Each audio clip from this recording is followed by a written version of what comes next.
Estamos dando inicio a una nueva serie que se llama Discípulos. De hecho, el pastor Helman Ávila como que nos vino a traer una muy buena introducción hace 2 semanas.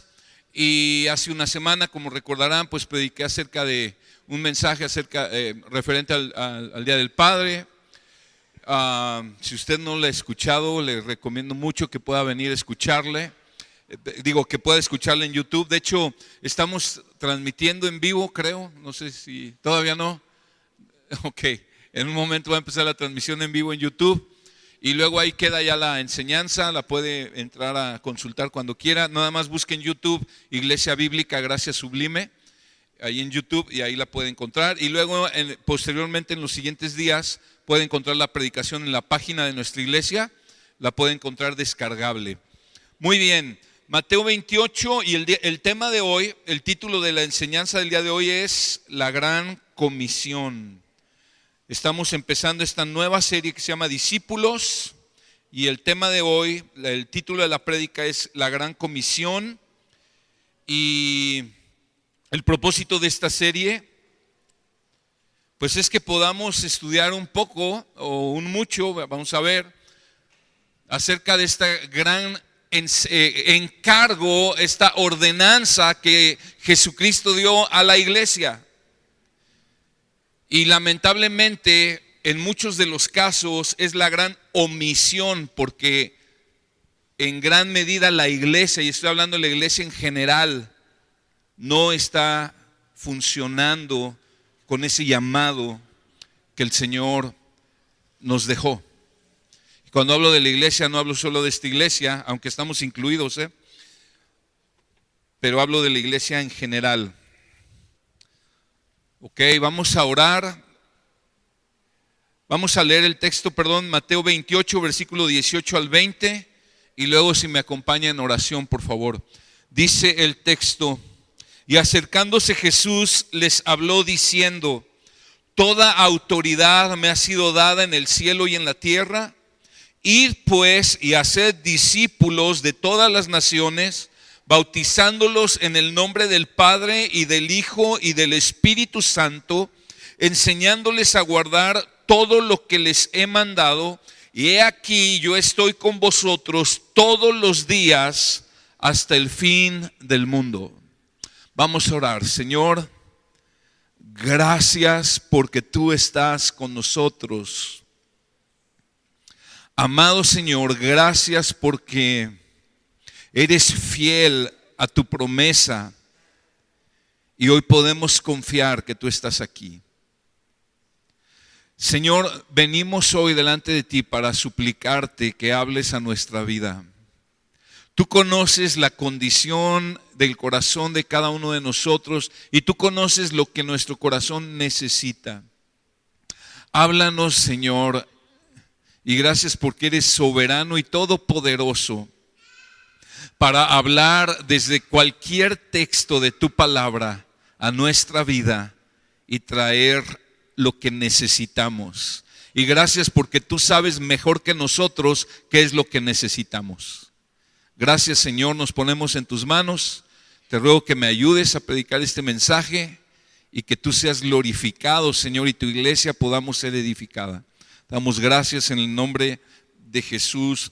Amén. Jesús dirige estas palabras, son las últimas palabras que registra Mateo en su evangelio.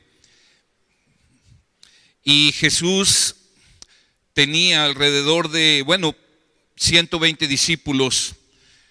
Si consideramos lo que se registra en el libro de los Hechos, cuando estaban en el aposento alto, nos habla de 120 discípulos. Estaba yo leyendo ayer que para finales del siglo I se calcula que habrían unos cientos de miles, tal vez 100 y pico de mil cristianos, de creyentes.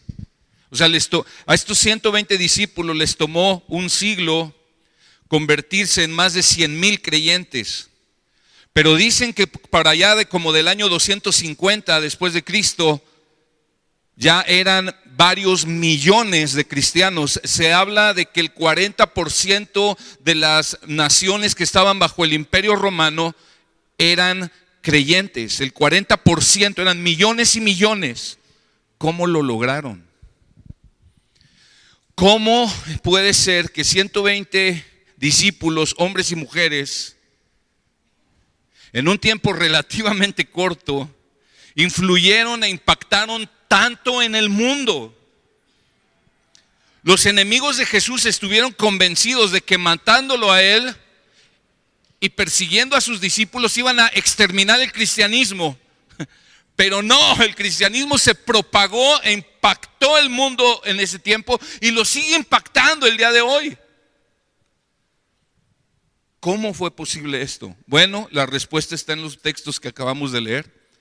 La respuesta está en que aquellos discípulos y aquellos primeros creyentes de aquellos siglos fueron obedientes al texto que vamos a estudiar hoy. Y si el reino de Dios y la iglesia va a seguir avanzando el día de hoy, va a ser únicamente por hombres y mujeres que obedecen lo que vamos a estudiar hoy. La gran comisión le han titulado los estudiosos de la Biblia. ¿Por qué la gran comisión? Porque es la comisión que Dios le encargó a su iglesia. Pero te digo algo, vas a descubrir hoy que en realidad esta gran comisión no es algo que hace la iglesia, es algo que hace Dios a través de la iglesia. Es una obra de Dios a través de hombres y mujeres que se disponen para obedecer y llevar a cabo lo que vamos a estudiar hoy. Esta es la manera en que Dios extiende su reino en la tierra, y todo empieza en este texto cuando Jesús, quiero que entendamos algo, Jesús había resucitado ya y se había estado apareciendo a sus discípulos por 40 días, por 10 días se estuvo apareciendo a ellos. Y Jesús viene y les dice: toda autoridad me es dada en el cielo y en la tierra, por tanto, id y haced discípulos. Lo primero que vamos a ver hoy es el fundamento de este llamado, de esta gran comisión. El fundamento es la autoridad de Jesucristo. La autoridad de Jesucristo. Dice Jesús: toda autoridad me ha sido dada en el cielo y en la tierra. Jesús, cuando resucitó de la muerte, cuando Jesús resucitó de entre los muertos, venció con su muerte y su resurrección, venció a sus enemigos, venció el poder del pecado, el poder del diablo y venció el poder de la muerte. Venció toda hueste de maldad. Por tanto, a Jesús, hombre, al Dios hecho hombre, se le dio autoridad y gloria que antes no había tenido como Dios hombre. Sabemos que Jesús era Dios hombre y tenía su naturaleza divina y su naturaleza humana. Esto es un misterio. No estaban mezcladas, pero tenía las dos naturalezas Jesús. Jesús era 100% Dios y 100% hombre. Y cuando Él se encarnó, se hizo Dios hombre. Y entonces al resucitar se le da autoridad y gloria que no había tenido como Dios hombre. Fue exaltado hasta lo sumo y se le dio un nombre que es sobre todo nombre. Y te leo Filipenses 2:8, hablando de Jesús encarnado, dice: y hallándose en forma de hombre, se humilló a sí mismo, haciéndose obediente hasta la muerte y muerte de cruz, por lo cual también Dios lo exaltó hasta lo sumo y le confirió el nombre que es sobre todo nombre, para que en el nombre de Jesús se doble toda rodilla de lo que está en el cielo y de lo que está en la tierra y debajo de la tierra, y toda lengua confiese que Jesucristo es el Señor, para gloria de Dios Padre. Filipenses lo explica muy bien. Por cuanto Jesús se hizo hombre, se hizo siervo, se hizo obediente hasta la muerte y muerte de cruz, a Dios hombre, Jesucristo hombre, el Padre lo exaltó hasta lo sumo y le dio un nombre sobre todo nombre y le dio autoridad. Y se le otorgaron privilegios que Él no tenía antes de su encarnación repito, como Dios hombre. Obviamente Jesús, antes de encarnarse, Él tenía toda la gloria, porque no hay, quiero que entendamos algo y no nos vayamos a confundir. Tenemos un solo Dios en tres personas, ¿ok? Dios Padre, Dios Hijo, Dios Espíritu Santo. Los tres exactamente iguales en divinidad, en atributos. No hay ninguno es superior al otro. Tienen funciones diferentes, pero es un solo Dios. No son tres dioses, es un solo Dios en tres personas. Ese es otro misterio. Nuestra mente de este tamaño no puede entender la mente infinita de Dios, pero es verdad, la Biblia lo enseña y debemos creerlo. ¿Está conmigo? Entonces, Jesús se despojó de sí mismo, dice Filipenses. O sea, Él se autolimitó de sus privilegios, no los perdió, no perdió sus atributos. Él se limitó a sí mismo, se hizo hombre, imagina esto. Pero ya como Dios hombre, Él al resucitar se le otorga esta exaltación y este nombre, sobre todo nombre, que no había tenido esa gloria como Dios hombre. La había tenido como Dios, pero no como Dios hecho hombre. Entonces, Jesús, si no se hubiera encarnado, no hubiera podido identificarse con la raza humana y no hubiera podido llegar a ser nuestro gran sumo sacerdote. Si Jesús no hubiera encarnado, no hubiera podido llegar a ser nuestro sustituto en la cruz del Calvario. Pero por cuanto Jesús se hizo hombre y por cuanto en su muerte y resurrección venció a todos sus enemigos, se le dio autoridad en los cielos y en la tierra. Se le dio autoridad sobre toda hueste espiritual y se le dio autoridad sobre toda autoridad humana y terrenal. Esto quiere decir que Jesús, como Señor de señores, porque dice ahí que se le dio el nombre que es sobre todo nombre, Jesús como Señor de señores tiene todo el derecho de que toda persona y todo ser espiritual se postre delante de Él y confiese que Él es el Señor. Jesús, por cuanto se le entregó autoridad sobre los cielos y la tierra, tiene todo el derecho y la autoridad de mandar que se haga lo que Él quiera. ¿Está conmigo? Mucha gente que dice, es que yo no estoy de acuerdo con Dios. Es que no, eso es injusto, yo no sé por qué Dios actúa así, eso a mí no me parece. Bueno, pues, perdóname, pero tú no eres la autoridad. O sea, el que tiene toda la autoridad y el derecho es Él. ¿Por qué? Porque Él es el creador, pero como Dios hecho hombre, Él venció a la muerte, al pecado y al diablo, resucitó, ascendió a los cielos, se le dio un nombre que es sobre todo nombre. Y escucha, este texto dice, toda rodilla se va a doblar ante Él y toda lengua va a confesar que Él es el Señor.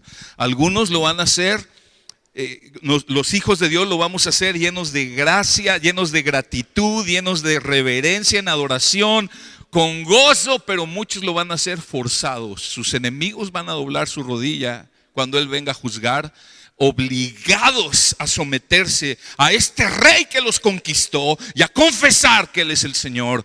Y después de eso irán una eternidad al infierno y los santos a la gloria. Pero de que toda rodilla se va a doblar delante de Él y va a confesar su señorío es un hecho. Él tiene todo el derecho de mandar lo que Él quiera. Con su resurrección obtuvo una autoridad que está por encima de toda autoridad humana y espiritual, y está por encima de todo poder, de todo gobierno y de todo demonio. Efesios capítulo 1 lo explica muy bien en un par de versículos. Efesios 1, 20 y 21. ¿Sí trajo su Biblia o ya se acostumbró a la pantalla? ¿Ya es cristiano de pantalla? ¿No más de pura pantalla? Efesios 1, 20 y 21. Él dice, está hablando del poder de Dios, del poder del Espíritu Santo. Dice el versículo 20, el cual obró en Cristo, escucha esto, cuando le resucitó de entre los muertos y le sentó a su diestra en los lugares celestiales, muy por encima de todo principado, autoridad, poder, dominio y de todo nombre que se nombra, no solo en este siglo, sino también en el venidero. Jesús tiene toda autoridad por encima de todo gobierno, de todos los presidentes de la tierra, de todos los ejércitos, de toda clase de ideologías, Jesús está encima de todos ellos. De toda hueste espiritual, de todo demonio, Jesús está encima de todos ellos. Pero Él también tiene autoridad sobre su iglesia, sobre tu vida y mi vida. Mira el versículo 22 y 23, que son los que siguen. Y todo lo sometió bajo sus pies, y a Él lo dio por cabeza sobre todas las cosas a la iglesia.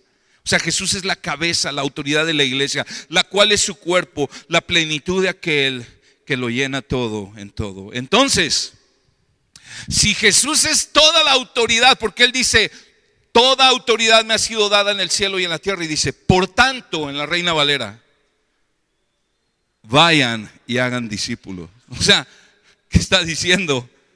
Que Él tiene toda autoridad y está diciendo a la iglesia, obedézcanme, tengo la autoridad, vayan y hagan discípulos a todas las naciones. No es un mandato solo para pastores y evangelistas. Es un mandato para todo aquel que se constituye o se cree o se considera un discípulo de Cristo, un hijo de Dios. Es un llamado para todos y cada uno de los miembros del cuerpo de Cristo. Al decir Jesús, toda autoridad me es dada en los cielos y en la tierra, por tanto vayan y hagan discípulos, está diciendo, con la autoridad que yo tengo, les estoy diciendo, vayan y extiendan mi reino, continúen mi obra, háganla, hagan discípulos. Pero también en otro sentido nos está diciendo que Él nos respalda con su autoridad, que el reino de Dios nos respalda cuando hacemos esta tarea. No dependemos de esfuerzos carnales, no dependemos de estrategias mundanas, dependemos de Jesús, quien tiene toda autoridad, y Él es el que nos está enviando. Cuando estamos haciendo esta tarea de compartir el evangelio con los perdidos, tú puedes estar seguro en tu corazón y pensando, a esta persona yo le estoy hablando en el nombre del Rey de Reyes y Señor de Señores. Su autoridad me respalda para hablarle. Eso debería darnos un gran valor y una gran confianza. Dice el pastor John Piper: sin esta declaración de la autoridad de Jesús, nunca podríamos aventurarnos confiadamente a la comisión de hacer discípulos. ¿Sobre qué base podríamos tener el derecho de decirle a alguien que tiene que cambiar toda su forma de pensar y de actuar y que se convierte en un discípulo de Jesucristo? Solo una cosa podría justificar un proselitismo tan extravagante: que Jesucristo resucitó de entre los muertos y que se le ha dado una autoridad absoluta sobre todas las fuerzas naturales y sobrenaturales, para que cada ser humano y cada ser angelical rindan cuentas delante de Él. Es sobre esa base de autoridad que nosotros podemos ir con valor a predicar el evangelio. Estaba leyendo en estos días estudios que se están haciendo con los cristianos mileniales, los millennials.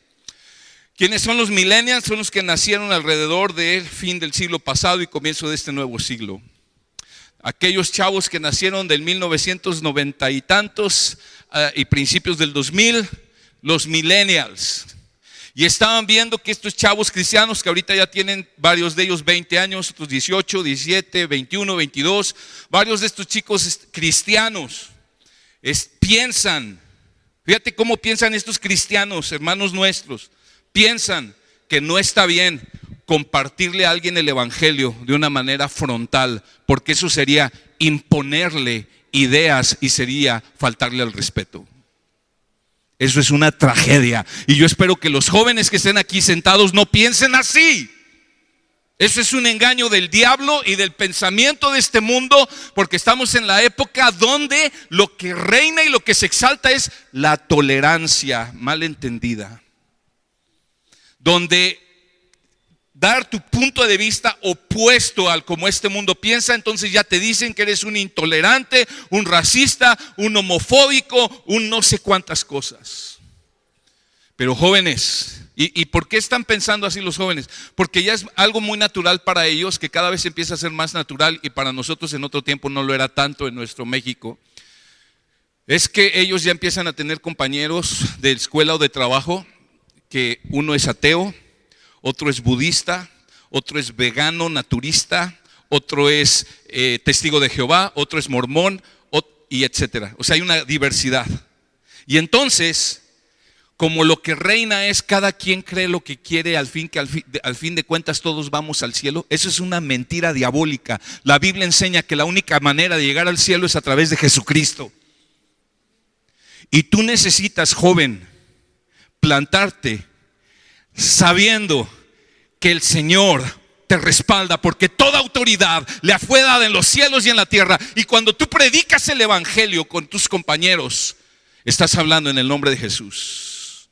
Y sí, muchas veces te van a tachar de intolerante y de mugre y media, pero si a él lo persiguieron, ¿por qué no nos han de perseguir a nosotros? Grande galardón tienen cuando por mi causa, dice el Señor, se burlen de ustedes, inventen toda clase de males por causa de la justicia. Jóvenes, espero que esto les anime a compartir del evangelio de Cristo y dejen de estar como en una ratonera escondidos, que salgan con denuedo y hablen. Y no solo los jóvenes, también los demás. Que podamos compartir. ¿Por qué? Porque es sobre la base de autoridad, sobre ese fundamento que es la autoridad de Cristo, que podemos ir y hacer discípulos. Es porque Cristo tiene toda autoridad en el cielo y en la tierra, y nosotros tenemos que poner nuestra esperanza en ello. Y tener esperanza en esto, escucha, la gran comisión, el extendimiento del reino va a tener éxito. Es un hecho. Va a tener éxito. ¿Por qué? Porque el reino de los cielos lo respalda. Y una vez que Jesús da este fundamento y dice, toda autoridad me ha sido dada en los cielos y en la tierra, dice, id pues, o sea, y en la Reina Valera dice, por tanto, o sea, por cuanto yo tengo toda esa autoridad, vayan y hagan discípulos.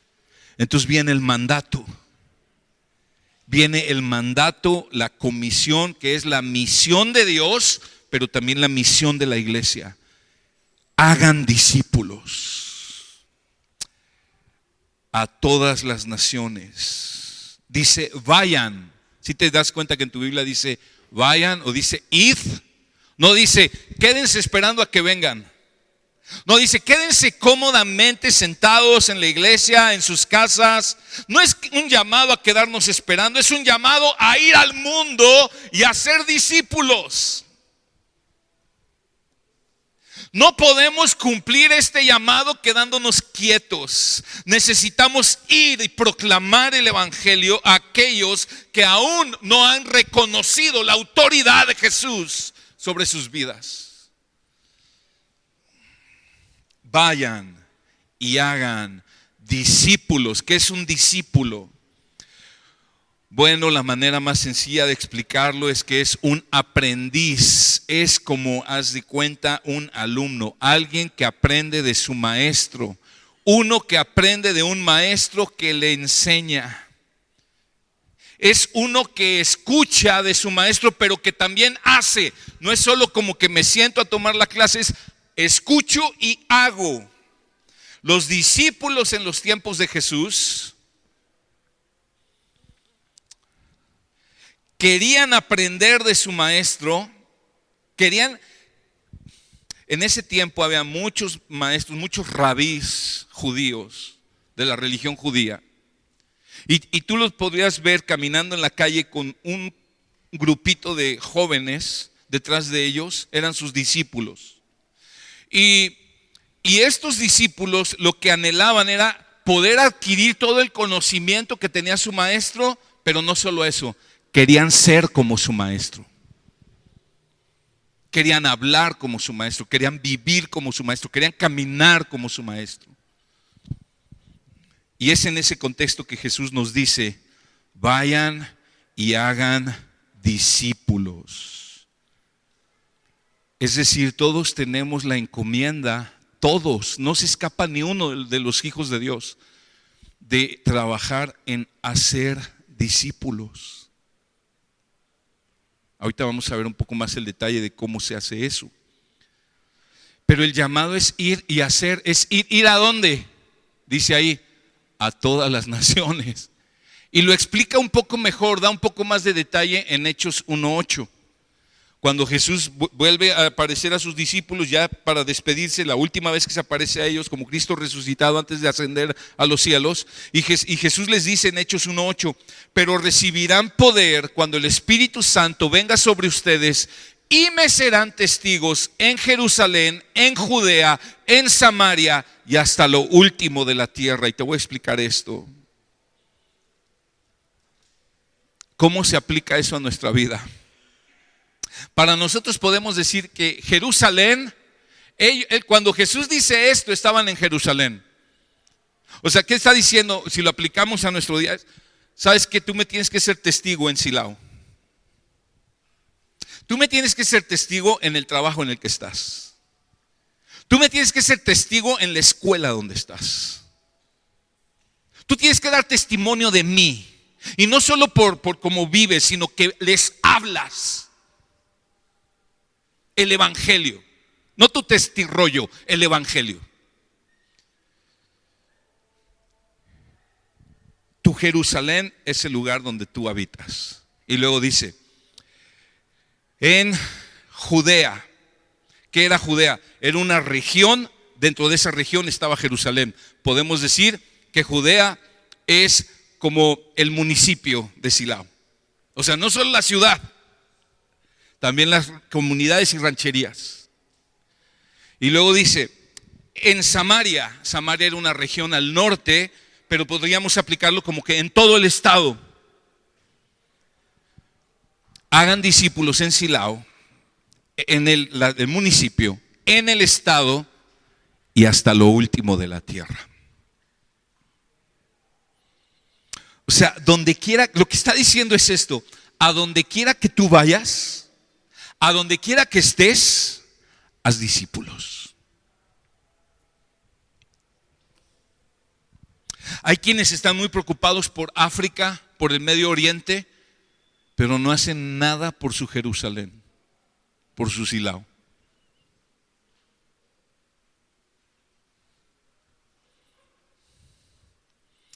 No predican el evangelio con sus vecinos, no predican el evangelio con sus compañeros de trabajo. Es más, en algunos casos ni saben que eres cristiano. Qué vergüenza.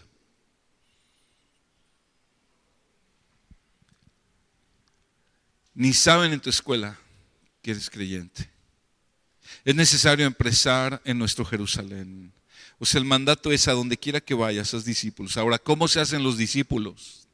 Es lo que sigue. Jesús dice: vayan y hagan discípulos. Ok, ¿cómo? Ok, bautícenlos en el nombre del Padre, del Hijo y del Espíritu Santo. Se hacen de dos maneras, tienen que ser las dos maneras: bautizándolos y enseñándoles. Es el versículo que sigue. Bautizándolos y enseñándoles. Vamos a ver cada una. Primero, bautizándolos.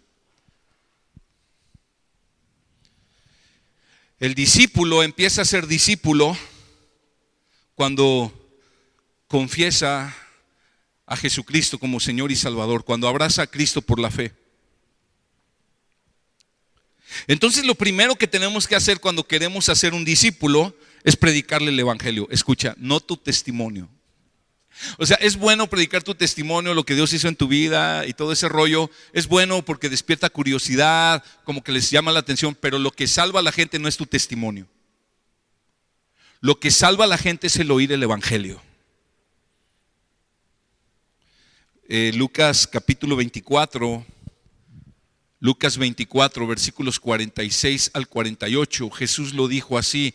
En Lucas, este es como Jesús, como Lucas registra la gran comisión. Lo voy a leer. Lucas 24, versículo 46 al 48, y les dijo: así está escrito, que el Cristo padeciera y resucitara de entre los muertos al tercer día, y que en su nombre se predicara el testimonio de cada quien. ¿Eso dice?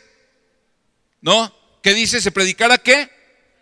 el arrepentimiento para el perdón de los pecados a todas las naciones, comenzando desde Jerusalén. Ustedes son testigos de estas cosas. O sea, ¿cómo se hace un discípulo? Ok, te empieza a ganar su amistad, empieza a ganar su confianza, le puedes contar tu testimonio, pero tú sabes que todavía no sucede nada. Solamente estás mostrando un interés en él. Pero llega un momento en que tú le tienes que explicar, le tienes que decir, y ahí Dios te tiene que guiar. ¿Sabes qué, fulanito? Tú necesitas arrepentirte.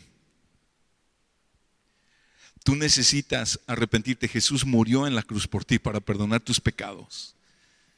Y cuando viene el arrepentimiento y la confesión de pecados y el abrazar a Cristo por la fe, cuando esa persona confía, sabe, soy un pecador y necesito arrepentirme, y esa persona confiesa a Cristo como Señor y Señor Salvador, esa persona dice, ok, Cristo murió por mí, Cristo murió para perdonar mis pecados, abraza a Cristo por la fe. En ese momento esa persona nace de nuevo y empieza a ser un discípulo de Cristo. Es el primer paso. ¿Y qué sucede con personas que han abrazado, recibido a Cristo por la fe? Entonces necesitan obedecer a Cristo, y lo primerito que Cristo les manda es: bautícense en agua. Bautícense. Es un mandato, aquí está. Vayan y hagan discípulos, bautizándolos. O sea, ¿qué está diciendo Jesús? Hagan discípulos de esta manera, predíquenles el evangelio, y una vez que hayan creído, bautícenlos. Y tú por eso ves en el libro de los Hechos, el apóstol Pedro y los apóstoles predicando el evangelio. Ese día se convertían no sé cuántos miles de almas, y ese mismo día se los bautizaban a todos. Los bautizaban. Y entonces el primer mandato, la primera cosa que una persona cristiana que se considera creyente, que se considera que es un hijo de Dios, ahora necesita obedecer, es bautizarse en agua. ¿Por qué? Porque el bautismo en agua lo mandó Jesús, número uno. Es un mandato. Y tú quieres obedecer a Cristo, ¿sí o no? Porque Él tiene toda autoridad sobre el cielo y la tierra, y ahora se supone que es tu Señor. Entonces lo que te quieres bautizar. Y el bautismo en agua simboliza nuestra unión con Cristo, que ahora estoy unido a Cristo por la fe. En Romanos 6, 3 y 4 nos habla de qué es lo que simboliza el bautismo. Ahí no está hablando el bautismo en agua, está hablando, lo voy a leer, dice Romanos 6:3. ¿O no sabéis que todos los que hemos sido bautizados en Cristo? No está hablando del bautismo en agua, la palabra bautizar quiere decir estar sumergido. Aquí está hablando de nuestra unión. Hemos sido sumergidos en Cristo, hemos sido unidos a Cristo por la fe. Dice, los que hemos sido bautizados en Cristo hemos sido bautizados en su muerte. O sea, Él murió por nuestros pecados, el viejo hombre murió, el viejo Manolo murió cuando me uní a Él por la fe. Por tanto, hemos sido sepultados con Él por medio del bautismo para muerte, a fin de que como Cristo resucitó de entre los muertos para la gloria del Padre, también nosotros andemos en una vida nueva, en novedad de vida. Y entonces el bautismo en agua sí simboliza lo que está diciendo este texto. Cuando tú te bautizas en agua, tú estás dando testimonio públicamente de que yo soy creyente, Jesús mandó bautizarme y yo lo hago. Y el bautismo simboliza esto. Cuando te sumerges a las aguas, te identificas en la muerte de Cristo, que fue sepultado. Pero cuando sales del agua, te identificas con Él, que resucitó al tercer día y que sale ahora una nueva criatura. La vieja criatura quedó sepultada, el viejo yo, y ahora sale una nueva criatura. ¿Estás conmigo? Eso simboliza el bautismo. Por eso es tan importante el bautismo. Además, ¿qué otra cosa anuncia el bautismo? El bautismo anuncia de manera pública que he confiado en Jesús. Escúchame, el bautismo no salva a nadie. Es más, yo estoy seguro que hay gente que se ha bautizado y no es salva. Y también puede ser que hay gente que se ha salvado y no se bautizó. Por ejemplo, el ladrón junto a la cruz. El ladrón que estaba junto a la cruz de Cristo creyó, y Cristo no le dijo, sabes que ya te amolaste, aquí ya no hay chance de bautizarte, ni modo, vas para el infierno. No, Jesús le dijo, sabes que hoy estarás conmigo en el paraíso. porque creyó en Cristo como Salvador, como Señor, en el último momento de su vida. Pero el mandato es bautizarnos. Ese fue obviamente una excepción. No había tiempo de otra cosa. Pero el bautismo anuncia de manera pública algo que ya sucedió internamente. El bautismo entonces también anuncia que ahora somos miembros de la iglesia, que ahora nos identificamos con la iglesia de Cristo, con el pueblo de Dios. Entonces el llamado es ir y proclamar el evangelio para que las personas se conviertan y que ellos confirmen su conversión obedeciendo al bautismo, al mandato de bautizarse. Si una persona dice que es cristiana y no tiene la intención de bautizarse, entonces tenemos todo el derecho de dudar que realmente sea cristiana, que haya nacido de nuevo. Si no tiene la intención de bautizarse, si no le interesa, lo más seguro es que ni ha nacido de nuevo, que no es creyente genuino. Porque eso es lo primero que Cristo ha mandado a todo creyente, que obedezca y se bautice en agua en el nombre del Padre, del Hijo y del Espíritu Santo, la Trinidad de Dios, un solo Dios en tres personas. Sabes que Padre, Hijo, Espíritu Santo obran en la salvación de tu alma. El Padre te eligió, el Padre ordenó tu salvación, Él te eligió, Él te escogió. El Hijo llevó a cabo la ejecución, es decir, Él murió para redimir tus pecados, perdonar tus pecados, Él lo ejecuta. El Padre lo planeó, lo ordenó, el Hijo lo ejecutó al morir en la cruz como nuestro sustituto, y el Espíritu Santo aplica esa obra a tu vida y viene y te hace nacer de nuevo y aplica a tu vida la redención, el nuevo nacimiento, justificación, santificación, glorificación. Bautícenlos en el nombre de este gran Dios, Padre, Hijo, Espíritu Santo. Pero la segunda parte del discípulo, ese es el principio, hermanos.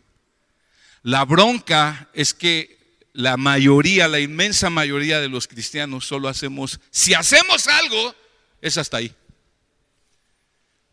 Y nada más andamos pariendo cristianos. Pero el llamado no es solo a ganar conversiones, el llamado es a enseñarles. Sí, porque la conversión es solo el principio. No es suficiente ganar personas para Cristo, es necesario enseñarles. Te digo, ¿qué conlleva el discipulado? El hacer discípulos es guiarlo a Cristo. Una vez que se arrepiente, nace de nuevo, entonces ahora hay que enseñarle lo que Cristo mandó. Porque dice ahí, enseñándoles que guarden todo lo que les he mandado. Escucha, esto es impresionante, esto es algo grandísimo, hermano. Porque dice, enséñenles mis enseñanzas, está diciendo Jesús, parafraseo, enséñenles todo lo que yo les he enseñado. Pero no solo enséñales la teoría, les tienes que enseñar cómo le van a hacer para obedecer esas enseñanzas. O sea, enséñales a obedecer mis mandatos. Híjole.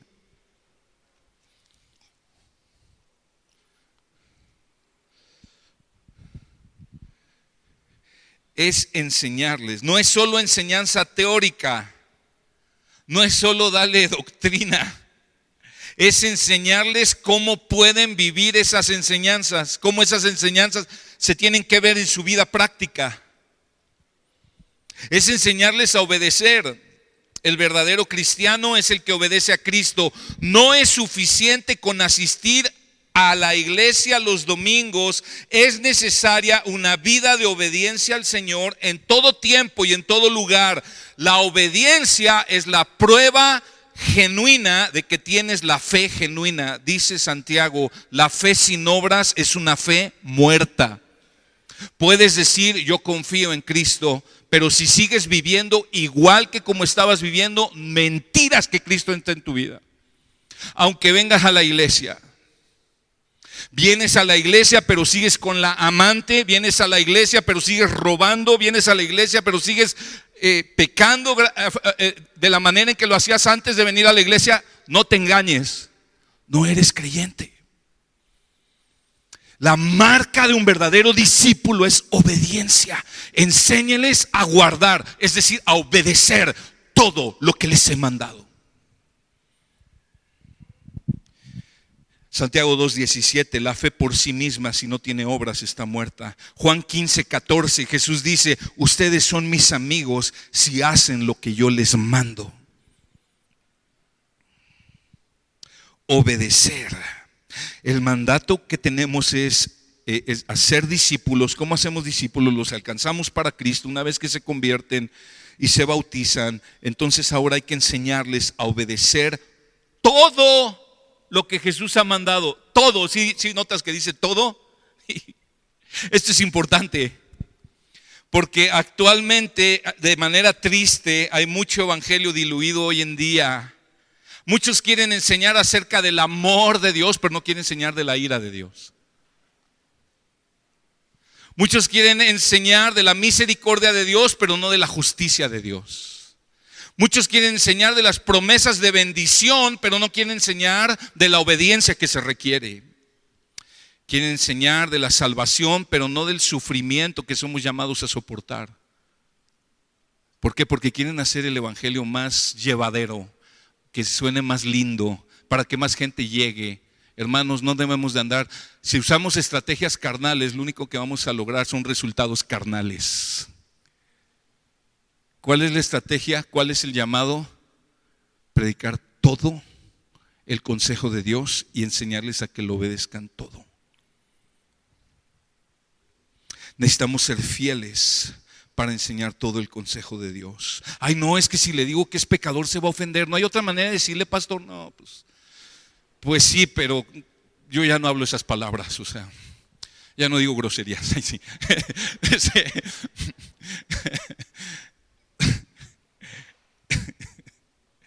¿Cómo les enseñamos? Yo sé, hermanos, y tal vez estás oyendo este mensaje y mientras lo estás oyendo vas sintiendo un peso más y más y más grande sobre ti, porque sabes que no estás haciendo discípulos. Pero el propósito es al contrario, es aligerarte la carga. Tú necesitas entender que esta es una obra de Dios, que no depende tanto de ti, aunque sí depende en cierta manera de que tú respondas, pero es Dios el que hace la obra. Ahora, te voy a dar algunos ejemplos. ¿Cómo enseñamos a alguien? O sea, porque si hacer un discípulo es enseñar a alguien, es transmitir conocimiento de Cristo, transmitir lo que sé de Cristo, transmitir lo otro. Como Pablo le decía a Timoteo en 2 Timoteo 2:2, lo que has oído de mí en presencia de muchos testigos, eso encarga a hombres fieles que sean idóneos también para enseñar a otros. Es lo mismo. ¿Cómo se transmite esto? Bueno, ¿cómo vas a transmitir las enseñanzas de Cristo? A ver, ¿alguien tiene una idea? ¿A través del Calimán? Pues era medio espiritual, el que domina la mente lo domina todo. Él decía eso, ¿no? ¿Cómo vamos a transmitir las enseñanzas de Cristo? ¿De dónde las vamos a sacar? ¿De dónde? ¿De los videos de Cash? Menos. ¿De dónde? De la Biblia, la palabra de Dios. Jesús dijo: escudriñen las escrituras porque ellas dan testimonio de mí. De la Biblia. O sea, ¿cómo puedo yo hacer un discípulo? Le tengo que hablar lo que he aprendido de la Biblia. ¿Cómo puedo hacer un discípulo? Enseñándole la Biblia, pero también por medio de mi ejemplo. Porque es bien chido nada más decir lo que como los fariseos, ¿verdad? Decir, es que tienes que hacer esto y esto. No es solo decirle lo que tiene que hacer, hay que enseñarle cómo le va a hacer. No es solo que le digas, ¿sabes que tienes que leer la Biblia? Ah, sí, ok, tengo que leer la Biblia, pero dime cómo, porque no entiendo nada. Te pongo unos ejemplos. Jesús nos manda, pero dice que enseñemos todos sus mandatos, ¿no? Un mandato importantísimo: que lean, que estudien la palabra. Ok, entonces, ¿qué hago? Debo de enseñarle a este discípulo las razones, el fundamento doctrinal de este mandato. Es decir, con la Biblia le leo, digamos, 2 Timoteo 3:16, ¿verdad? Toda la escritura es inspirada por Dios. Le leo Hebreos 4, donde habla que la espada del Espíritu, la palabra de Dios es como una espada cortante, etcétera. Salmo 19, que leyó Marco en el principio. O sea, le lees versículos, textos, enseñanzas, pasajes donde dice, la Biblia dice la importancia de estudiar la palabra de Dios. ¿Está conmigo? Pero ahí no para. También tengo que enseñarle cómo la va a leer. ¿Y cómo le voy a enseñar cómo le va a leer? Pues nada más le tengo que decir cómo la leo yo. Y yo le puedo decir, mira, yo leo un capítulo cada día.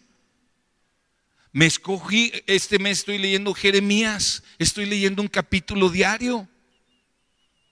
Lee un capítulo diario. Anota tus preguntas, anota lo que no entiendas, marca lo que sientes que Dios como que te está hablando. Y entonces luego, pues nos vemos uno de estos días y platicamos qué te está hablando Dios en su palabra. Y así le vas enseñando cómo leer la Biblia.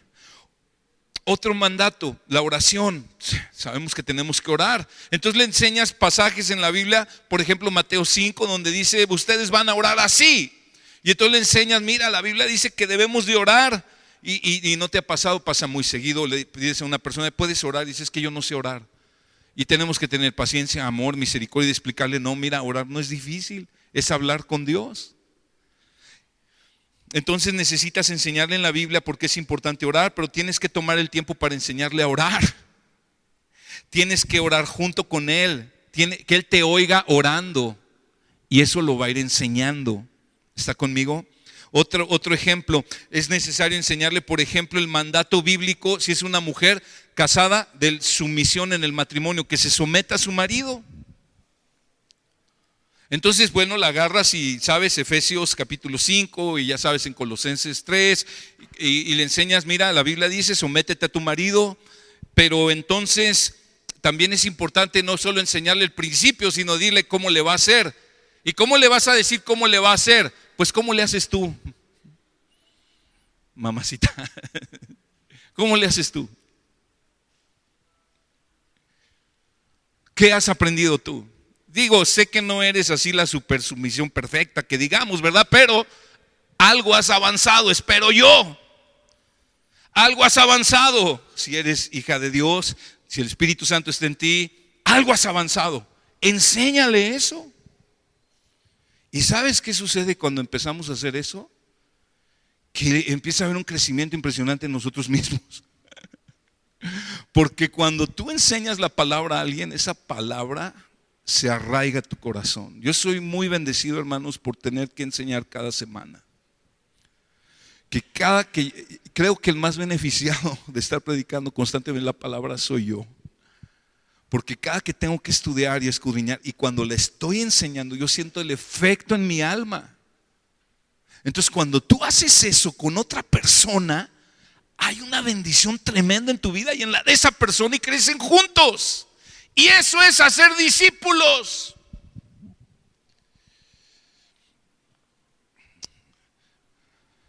Puedes hacer discípulos de manera formal y de manera informal.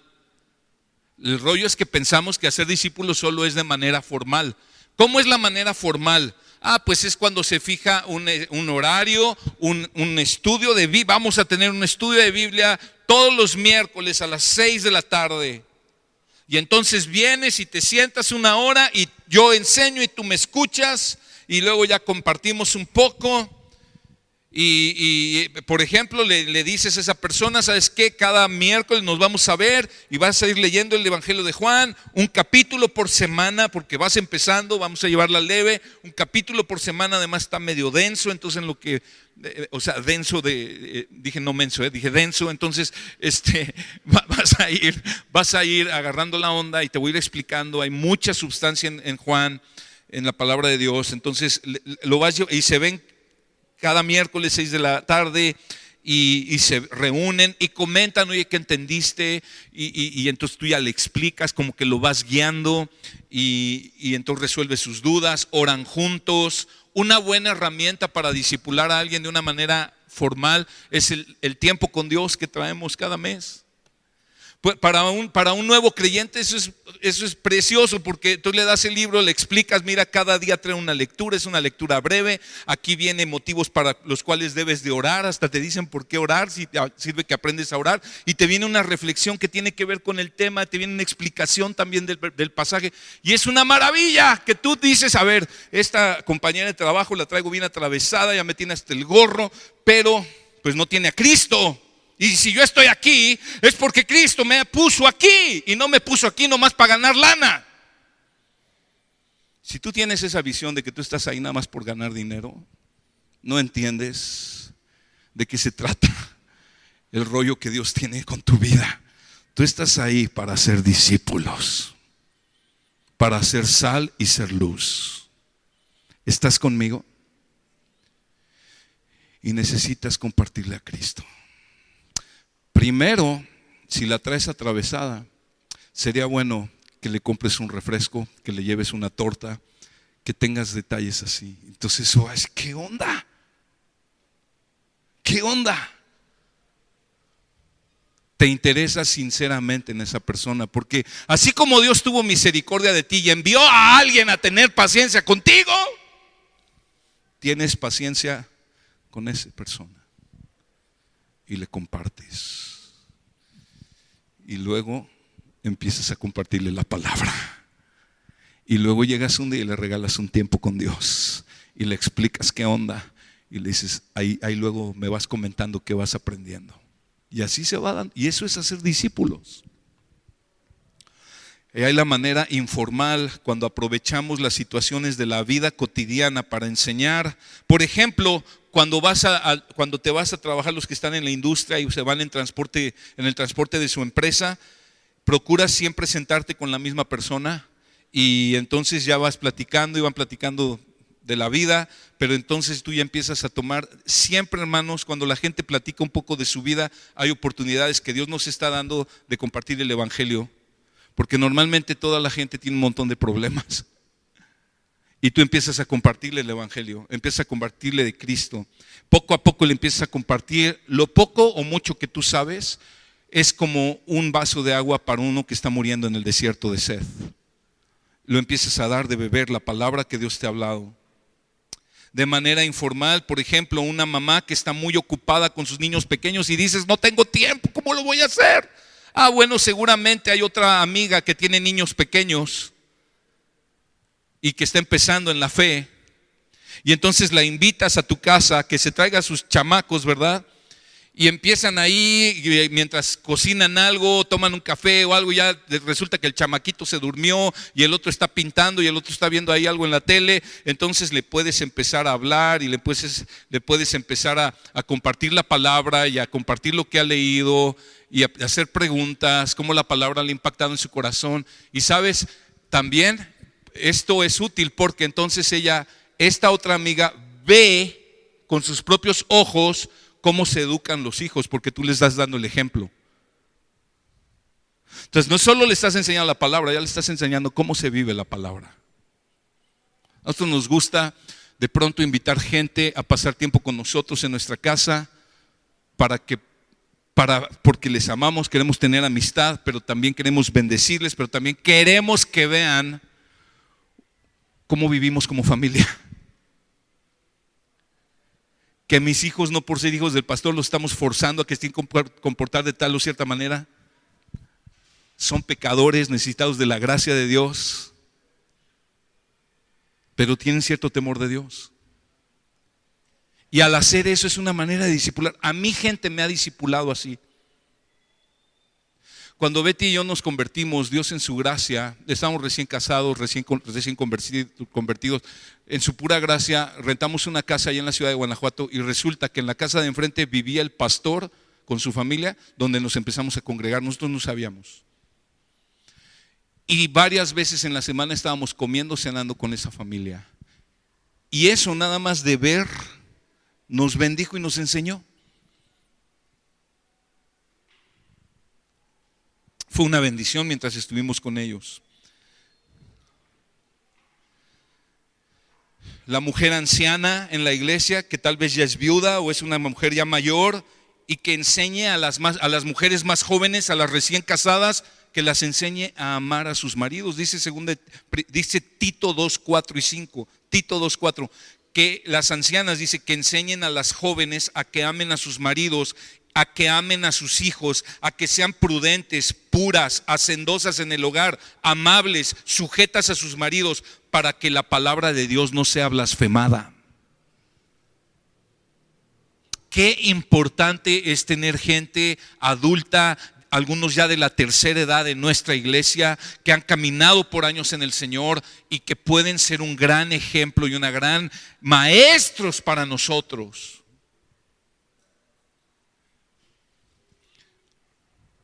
Así es de que si ya estás grande de edad, tienes mucho que dar a la iglesia, mucho que dar a estas mujeres, a estos jóvenes. Tenemos mucho que aprender. Ahora, no se trata nada más de pasar tiempo juntos, se trata de ser intencionales, de tener la intención, ok, vamos a ir a tomar un café, vamos a ver un partido, vamos a ir a jugar básquet, vamos a ir a hacer lo que sea, pero sabes que tengo la intención también de compartirte algo, tengo la intención también de tal vez corregirte en algo, tengo la intención de enseñarte algo, que son enseñanzas de Jesús, y aconsejarte cómo puedes vivirlas. ¿Está conmigo? Dice, no dice nadie, yo lo escribí, bueno, digo yo, un discípulo es uno que ha creído en el Señor Jesucristo y que ha manifestado esa fe al bautizarse en agua y permanece en la comunión con los demás creyentes para que le puedan enseñar las verdades de la fe cristiana. Y entonces él sale y puede ganar a otros y enseñarles lo que va aprendiendo. Así es. Es una pena, hermanos, a veces entra gente nueva, gente que viene por primera vez a la iglesia y ninguno se le acerca a saludarle y a preguntarle, ¿cómo te llamas? ¿De dónde vienes? Y por esa razón gente no regresa.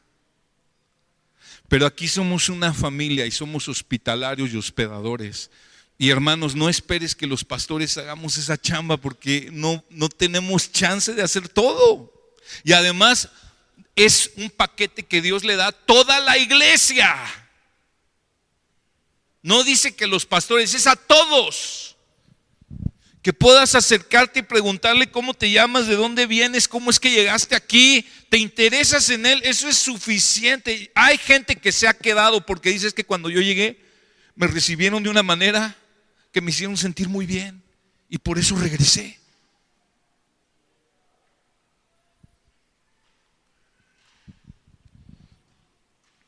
El discipulado es alcanzar a una persona para Cristo y enseñarle cómo caminar con Cristo. Escuche, el discipulado es guiar a una persona a la madurez.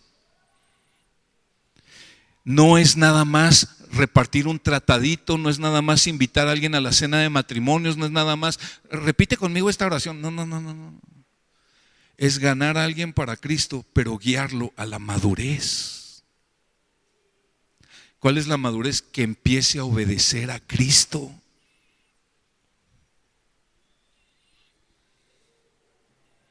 Algunas objeciones que ponemos para no hacer discípulos es que es un llamado solo para los pastores y evangelistas. A veces decimos eso, como hemos visto, es un llamado para toda la iglesia, para cada miembro del cuerpo. El problema de la iglesia, hermanos, es que actualmente le dejamos ese paquete a pastores y líderes o a un grupito mínimo de la iglesia muy reducido que hace esa tarea. Los demás se convierten en espectadores. En el mejor de los casos, de vez en cuando invitan a alguien para que venga a la iglesia, conozca a Cristo, se bautice y se convierta en otro espectador. Otra objeción que ponemos es que no estoy lo suficientemente preparado. No levantes tu mano, pero ¿cuántos de ustedes están pensando es que yo no estoy preparado para eso? Pastor, venga, le quiero presentar a fulano porque quiero que le comparta, pastor, y ya tienes años en la iglesia. Y yo digo, ok, sí voy, pero pues ¿por qué no le enseñas tú? No estoy lo suficiente preparado. Mira, si has nacido de nuevo, si el Espíritu Santo está en ti, tú ya tienes la autoridad que te ha dado Cristo para hacerlo. Lo que Él hizo contigo, compártelo. ¿Han leído del endemoniado gadareno? Se convierte y le dice a Jesús: Señor, permite que yo vaya contigo. Y Jesús le dice: vuelve a tu casa y cuenta cuán grandes cosas ha hecho Dios por ti. Jesús no le dijo: ¿sabes qué? No, hombre, está canijo, te tienes que inscribir en un instituto. Y ya que tengas tu título, entonces a ver si sirves de algo. No, Jesús le dijo: lo que hoy Dios ha hecho contigo, ve y cuéntaselo a otros.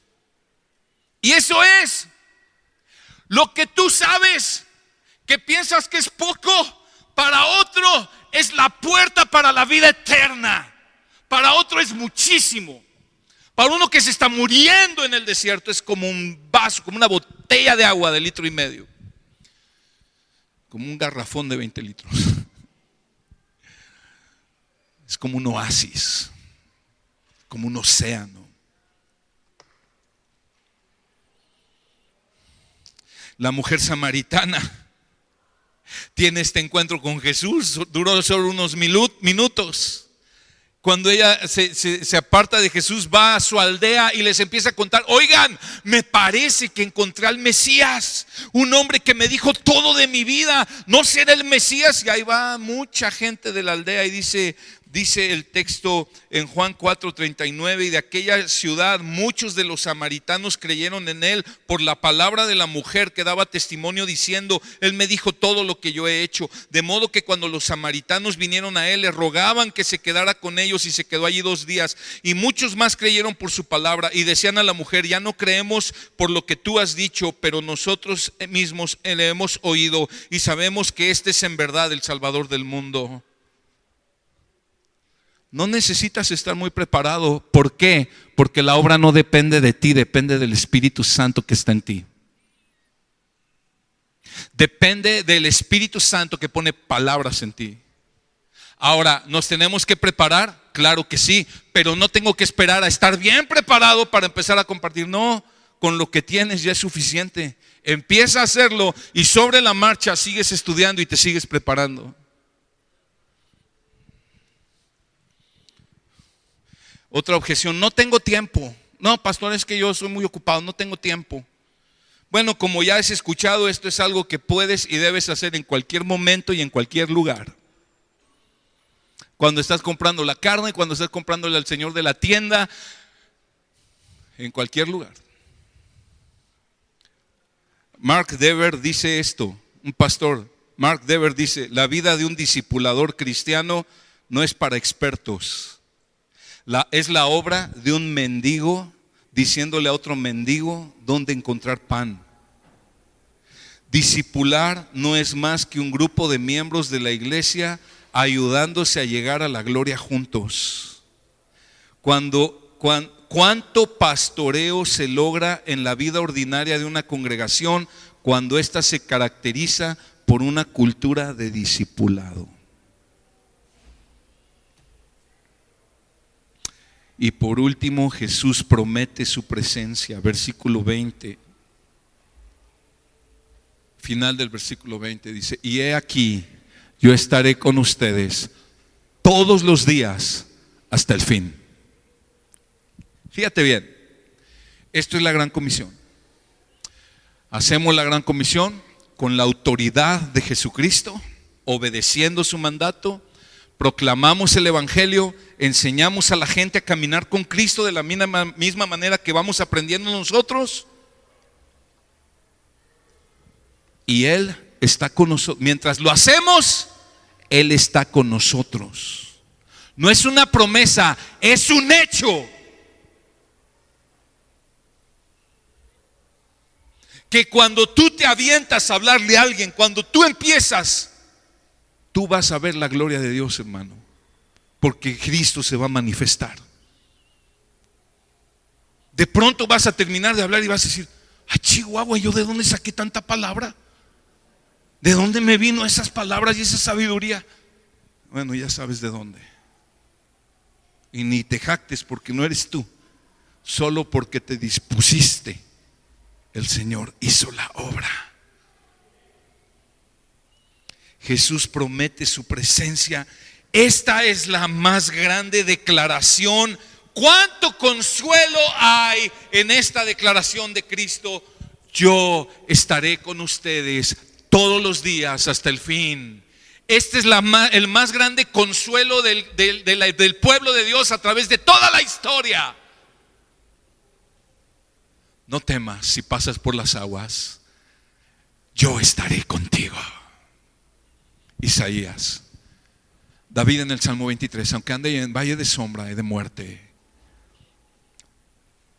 no temeré mal alguno, porque tú estarás conmigo. ¿Alguna vez has sido consolado con estas palabras? Saber que Dios está contigo. Pues Jesús promete, afirma: yo estoy con ustedes hasta el fin. Mientras ustedes hagan mi obra, yo estaré con ustedes hasta el fin. Todos los días está Él para perdonar, para restaurar, para consolar, para fortalecer, para enseñar, para transformar nuestro corazón, para darnos dirección, para ayudarnos a cumplir su obra. Está con nosotros en la aflicción y está con nosotros en la paz. Está con nosotros en la tristeza y está con nosotros en la alegría, en la enfermedad y en la salud. Está con nosotros en la vida y estará con nosotros en la muerte cada día hasta la eternidad. Si eso no te emociona, yo no sé qué traes.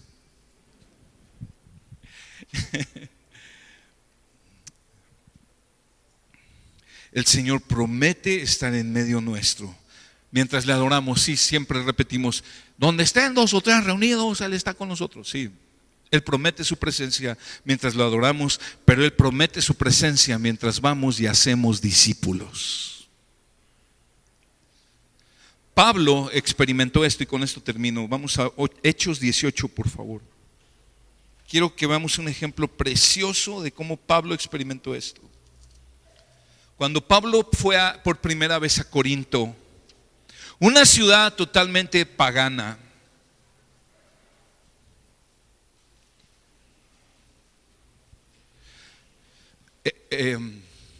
Ubaldo, ¿quieres pasar, hijo? Hechos 18:8.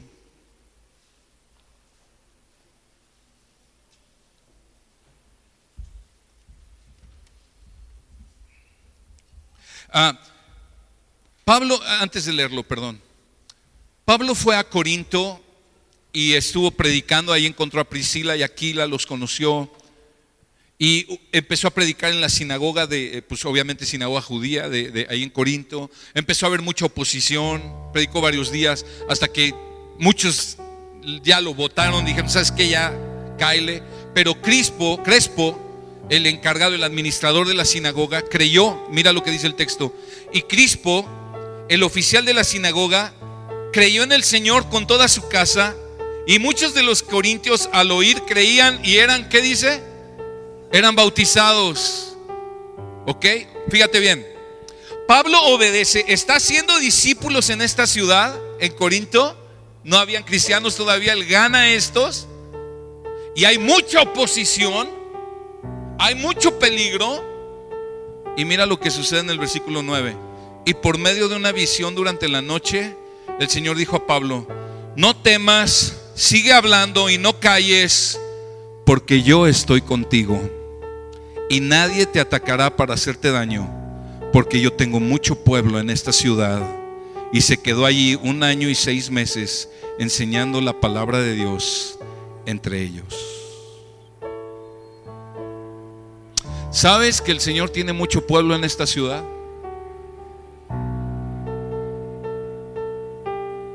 Pero ellos necesitan escuchar el evangelio. Y no va a ser muy complicado que lleguen solos aquí. Soberanamente Dios lo ha hecho con algunos. Pero la manera de Dios es que vayamos y les anunciamos el evangelio y les enseñemos a caminar con Cristo.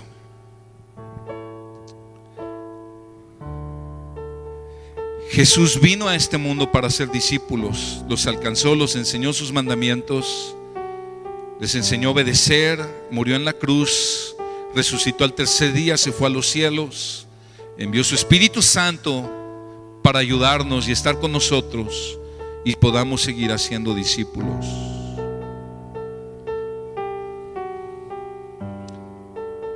Hermanos, este llamado no lo podemos hacer en nuestras fuerzas. Él promete su presencia. Él está con nosotros. El creyente que no hace esto se seca. La iglesia que no obedece esto se seca. Pero cuando una iglesia se ocupa en hacer discípulos, se vuelve en una iglesia llena del Espíritu Santo y se vuelve una iglesia vibrante. Quienes han compartido el evangelio con otros, ya sabes la bendición tan grande que hay en tu vida de compartir el evangelio. Dios bendice tu alma como no tienes una idea. Llevemos el evangelio a los perdidos y estemos dispuestos a pagar el precio, hermanos, para ayudarlos a crecer en la madurez. Tenemos la autoridad de Jesús y tenemos su presencia. Es la obra de Dios a través de hombres y mujeres que obedecen. Amén. Vamos a orar. Padre amado, gracias por tu palabra.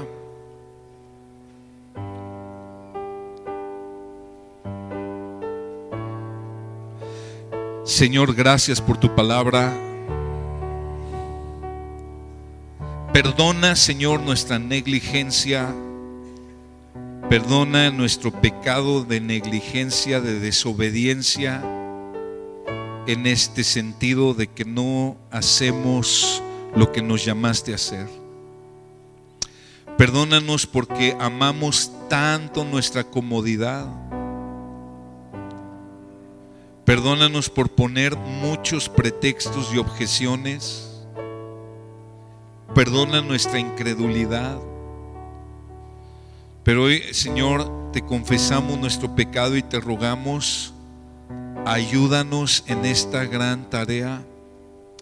Queremos ser hombres y mujeres que hacemos discípulos, que compartimos el evangelio,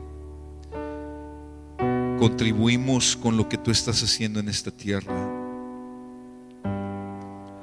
Ayúdanos a confiar, a creer con todo nuestro corazón que hacemos esta obra en tu autoridad y que tu presencia está con nosotros. Ayúdanos, Señor. Y te doy un consejo, amado hermano. Ora para que Dios te dé un discípulo nada más. Una persona por la que puedas estar orando y a la que le puedas estar compartiendo el evangelio de Cristo. Y una vez que esa persona haya creído, que tú puedas enseñarle a caminar con Cristo. De lo que tú sabes, de eso. Aunque creas que es poco, ya te dije, es mucho. Padre amado, ponemos todo esto en tus manos. Te damos gracias. Gracias porque un día tú enviaste a alguien a hablarnos a nosotros. Nos compartió tu evangelio. Y gracias por aquellos que tuvimos el privilegio de que alguien nos discipulara por un tiempo, nos enseñara por un tiempo. Gracias, bendice a esos que nos compartieron, Señor. Gracias, Señor, te damos en Cristo Jesús. Amén.